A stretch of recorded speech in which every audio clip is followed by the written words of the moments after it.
Selanjutnya kita akan membahas hukum ke-0 dan hukum pertama termodinamika. Kita mulai dari hukum ke-0 termodinamika ya. Ini tidak akan kita bahas secara detail, hanya kita singgung saja dan penerapannya. Hukum ke-0 termodinamika pada dasarnya sangat sederhana.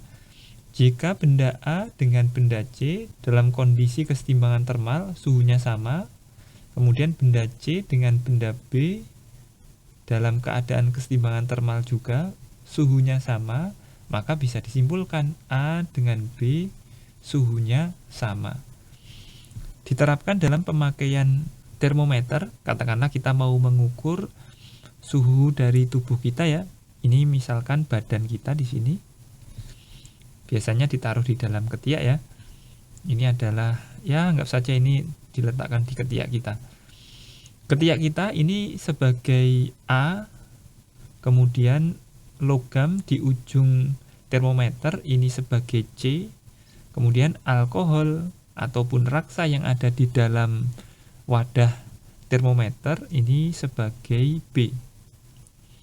Saat akan mengukur tubuh kita, maka ujung dari termometer akan ditempelkan ke titik A atau ke tubuh kita. Saat tubuh kita dengan ujung dari termometer dalam kesetimbangan termal suhunya sama, alkohol ataupun raksa yang berada di dalam termometer akan memuai. Ketika memuai, perubahan panasnya itu sebanding dengan pertambahan panjang dari alkohol maupun raksa yang ada di dalamnya, di dalam termometer tersebut. Setelah berhenti, itu artinya suhu dari alkohol maupun raksanya sudah sama dengan suhu dari ujung dari termometer, atau kita simbolkan C tadi. Sesuai dengan hukum ke-0 termodinamika, jika raksa maupun alkohol sudah dalam kondisi kesetimbangan termal dengan C, kemudian C sudah dalam kondisi kesetimbangan termal dengan A, maka bisa kita simpulkan suhu tubuh kita sama dengan suhu yang terbaca oleh alkohol. Mungkin agak jelimet ya, tapi ya pada intinya ya kayak gitulah hukum ke-0 termodinamika. Yang kedua adalah hukum pertama termodinamika, yang lebih dikenal dengan hukum kekekalan energi. Energi tidak dapat diciptakan maupun dimusnahkan, kita hanya bisa merubah bentuknya. Sebagai contoh, energi yang ada di dalam tubuh kita simpulkan sebagai delta U, bergantung dari makanan yang kita masukkan, kemudian bergantung juga dengan kerja atau gerak yang kita lakukan, V. Jika kita banyak gerak, tentu energi di dalam tubuh kita berkurang, makanya ini tandanya min. Juga bergantung dengan suhu di lingkungan kita. Jika di sekitar kita suhunya lebih dingin, maka kalornya nanti akan keluar dari tubuh kita ke lingkungan. Nantinya di sini simbolnya menjadi negatif Q. Namun jika lingkungan suhunya lebih tinggi daripada suhu tubuh kita, nanti kalornya bisa masuk ke tubuh kita.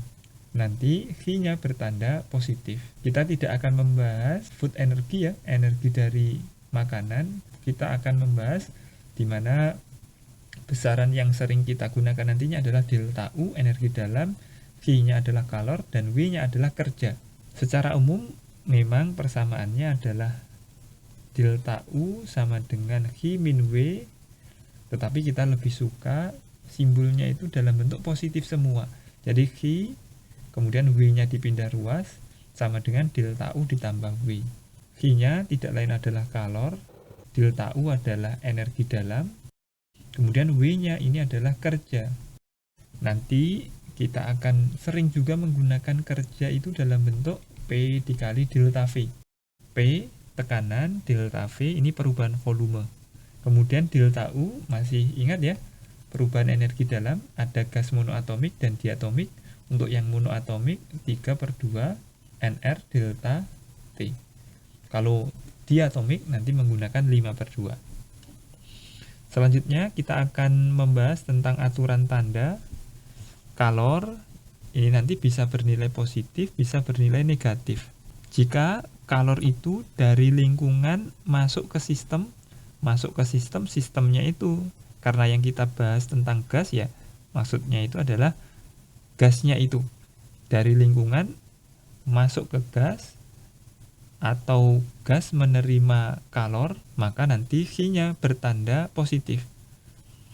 Tetapi jika gas melepaskan kalor atau Q-nya keluar, maka tandanya nanti negatif. Kemudian delta U, perubahan energi dalam. Di situ nanti ada perubahan suhu. Delta U sama dengan, untuk monoatomik ya, 3/2 NR delta T. Delta U akan positif jika suhunya naik. Jika suhunya naik artinya energi dalamnya naik.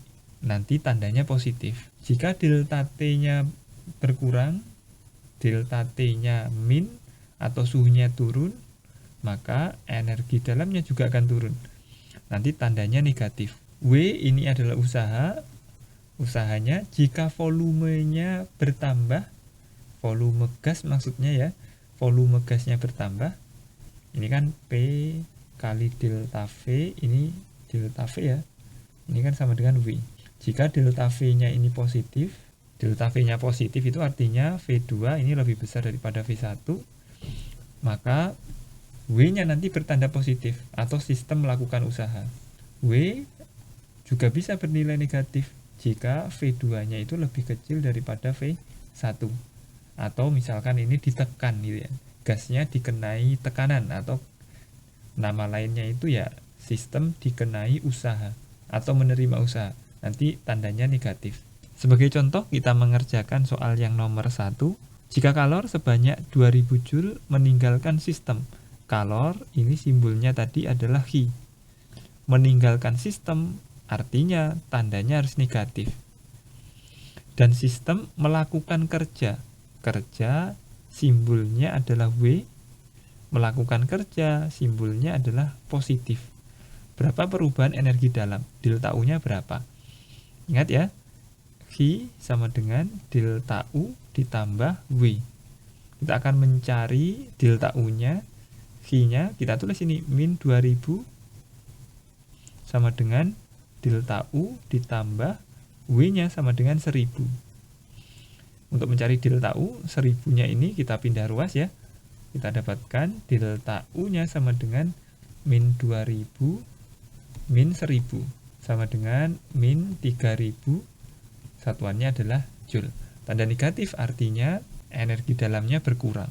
Kalian bisa mencoba untuk soal yang lainnya ya. Dipilih aja soal yang mudah-mudah, tidak apa-apa.